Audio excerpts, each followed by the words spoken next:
السلام علیکم ورحمۃ اللہ وبرکاتہ۔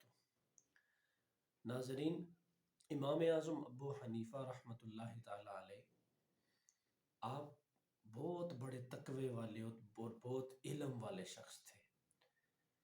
اللہ نے آپ کو بڑا ہی نوازا تھا، اور آپ کی سب سے بڑی خوش قسمتی کہ آپ نے 80 کے قریب صحابہ کرام سے ملاقات کی، اور پھر اعزاز در اعزاز کہ آج بھی جب باب بلال سے مدینۃ الرسول کے اندر چھتریوں کے پاس جب بندہ وہاں سے اندر داخل ہوتا ہے تو ذرا بائیں طرف امام اعظم ابو حنیفہ رحمۃ اللہ تعالیٰ علیہ آپ کا آج بھی نام وہاں لکھا ہوا ہے۔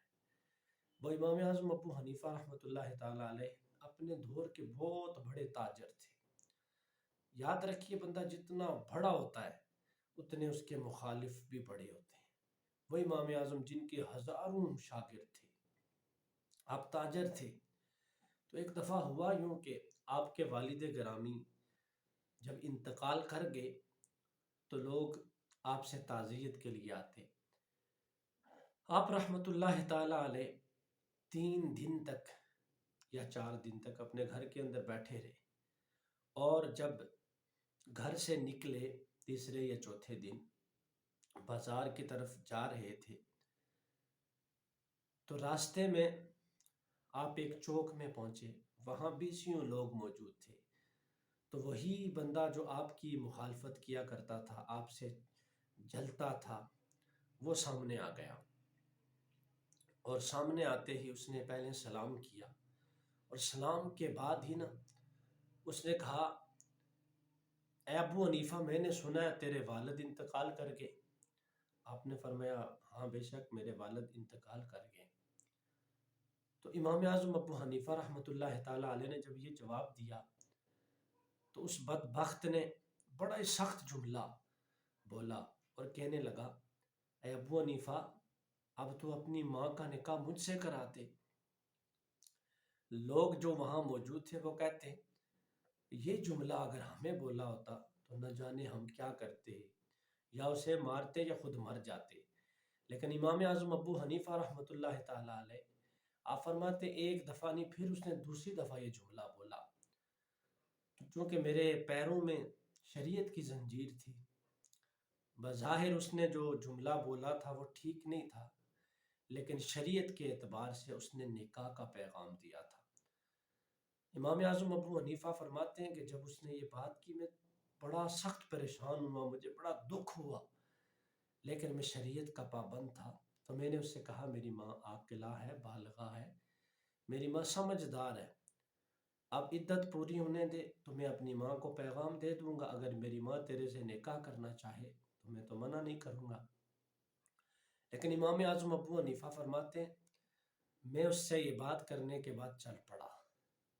تھوڑے ہی دور گئے امام اعظم ابو حنیفہ رحمۃ اللہ تعالیٰ علیہ، تو آپ کی آنکھوں سے چھما چھم آنسو نکلنے لگے، کیونکہ کسی کی ماؤں کی جو بات جب چوک اور چوراہوں میں کی جائے تو بڑی تکلیف ہوتی ہے۔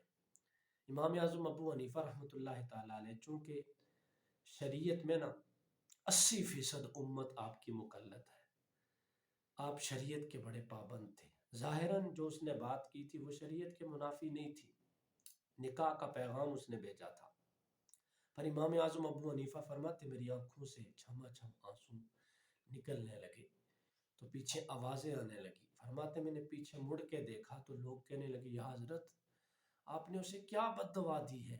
آپ فرمانے لگے، میں نے تو کوئی بد دعا نہیں اسے دی۔ تو لوگ کہنے لگے، وہ تو اچانک دھڑام سے گرا اور اس کی روح نکل گئی ہے۔ امام اعظم ابو حنیفہ رحمۃ اللہ تعالیٰ علیہ آپ نے وہاں ایک جملہ ارشاد فرمایا، آپ نے فرمایا، اسے کچھ نہیں ہوا، اسے ابو حنیفہ کے صبر نے اس کی روح نکال دی، یعنی ابو حنیفہ کے صبر کی وجہ سے یہ انتقال کر گیا ہے۔ اور آگے امام اعظم ابو حنیفہ فرماتے ہیں کہ انسان کا کردار، انسان کا اخلاق اس سے کیسی آزمائشوں میں اسے ڈالتا ہے۔ تو امام اعظم ابو حنیفہ رحمۃ اللہ تعالیٰ علیہ نے اس سخت جملے پہ صبر کر کے بتا دیا کہ کائنات والو، جب بات شریعت کے منافی نہ ہو تو تمہیں صبر کرنا چاہیے۔ اور جب بات شریعت کے خلاف ہو تو وہاں تم صبر نہ کرو، بلکہ وہاں صبر کے سارے پیمانے توڑ کے تم میدان عمل میں آگے آ جاؤ۔ صبر اگر انسان کر سکتا ہے نا تو صبر کی وجہ سے اس کے بیڑے پار ہو جاتے ہیں۔ تو میری یہی دعا، یہی گزارش ہے کہ صبر رکھنے کی کوشش کیجیے، کیونکہ قرآن کے اندر اللہ ارشاد فرماتا ہے ان اللہ مع الصابرین، بے شک اللہ صبر کرنے والوں کے ساتھ ہے۔ میرے اس پیغام کو آگے تک پہنچانے کی کوشش کیجیے، لائک کیجیے، شیئر کیجیے اور میرے چینل کو سبسکرائب کیجیے تاکہ ایسی ویڈیوز میں آپ تک پہنچاتا رہوں، ایسے پیغامات آپ تک پہنچاتا رہوں۔ وما علینا الا البلاغ المبین۔